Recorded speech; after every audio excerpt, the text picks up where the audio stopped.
All right, let's get right into it. Today, we're tackling a skill that's an absolute game changer for every associate project manager apprentice out there, S24.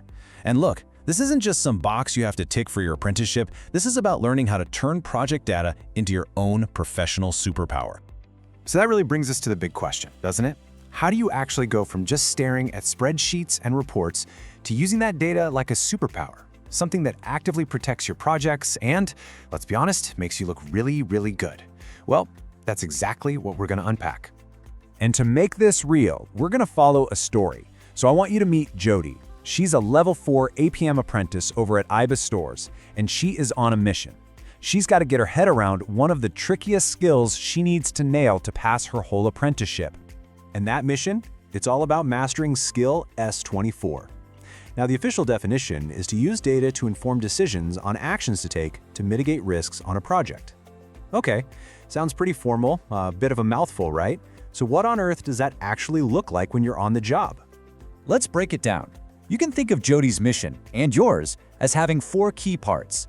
First, you've got to collect and, crucially, validate the risk data. Then, you have to actually interpret it. Spot the patterns and trends.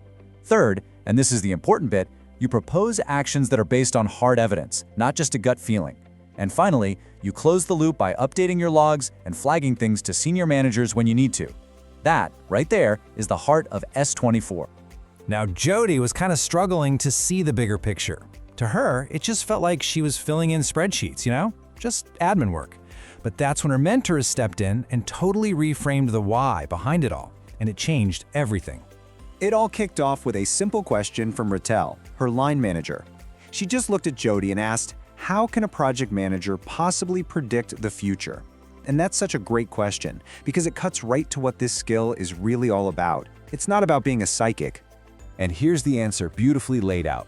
You need to stop thinking of yourself as a fortune teller and start thinking of yourself as a weather forecaster. Think about it. A forecaster reads atmospheric data. You read project data, cost, schedule, quality. They spot storm patterns. You spot risk trends, like those little delays that keep happening or a sudden spike in defects. And finally, a forecaster issues a storm warning. You recommend actions to mitigate the risk. You see? You're not trying to stop the storm. You're giving everyone a heads up so they can prepare. Riddle just summed it up perfectly. She told her, your job isn't to stop the rain, Jody. It's to use data to tell us when to bring an umbrella. And that's it.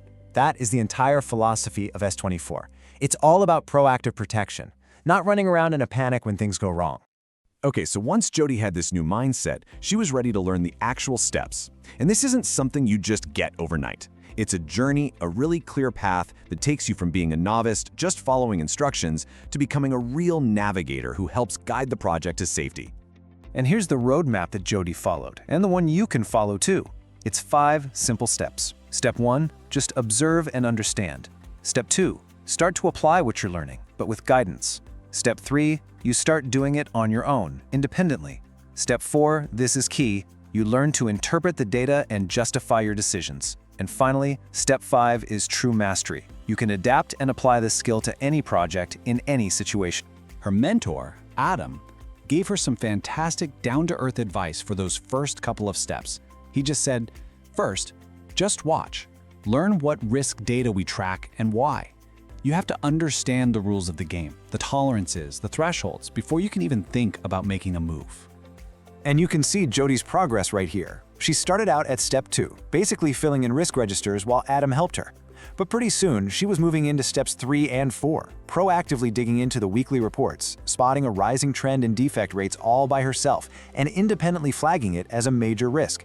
That's the journey. Okay, so you're getting the skill down. Awesome. But for an apprentice, that's really only half the battle, isn't it? Now you have to prove it. You have to create solid evidence for your portfolio, for platforms like Aptum, that screams, yes, I have absolutely mastered S24. And just look at the difference here. Good evidence is just vague. It's based on feelings. Risk of delay was noted. Or my favorite, I felt there might be an issue. Compare that to great evidence. It is specific. It is data-driven. It points to the exact number, a 15% increase in delivery times from a specific report, and clearly says this broke the 10% tolerance level, which triggered a specific recommended action. That is the night and day difference an assessor is desperate to see. So, What kind of stuff should you be collecting for your Aptim portfolio? We're talking about risk register entries that don't just state the risk, but cite the data. Status reports that link the metrics directly to the actions you took. Even things like meeting notes, where it's recorded that you made a recommendation based on evidence. And of course, your reflective accounts that tie it all together into a neat story. Olivia, Jody's coach, really gave her the golden rule for building her portfolio. She said, "Don't just tell me what you did, show me the data that led you to do it. Your evidence has to tell a story, and you need to make sure the data is the hero of that story." All right, let's talk about the final boss, the endpoint assessment, the EPA. Everything you've learned, all the evidence you've gathered, it all leads to this moment. And the assessor is going to grill you with specific questions to make sure you truly get S24. Here's a total classic you can pretty much guarantee you'll be asked. They want to see that straight line, a connection between the numbers and your decision. They're asking for the why behind your what. And here is an absolute rock-solid answer from Jody. Just notice the beautiful structure here. The data showed a problem, a consistent 5-day delay. Therefore, I recommended a solution, resequence task Y. And here's the projected outcome, also backed by data. We'll recover 3 of those days. See? It's precise, it's confident, and it is 100% based on evidence. And here's another big one. This question is testing whether you understand the rules of the road, the project's governance. You can't just act because you feel like it. You have to act because a pre-agreed rule has been broken. And again, a perfect answer. Jody straight up references the specific rule from the risk management plan, that 5% budget variance limit.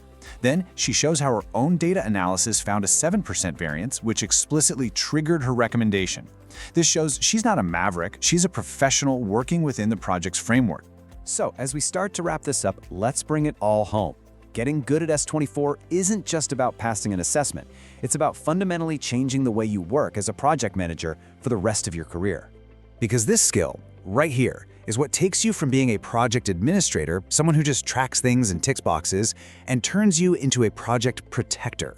You become the person who anticipates problems, forecasts risks, and actively safeguards the project's success using cold, hard facts.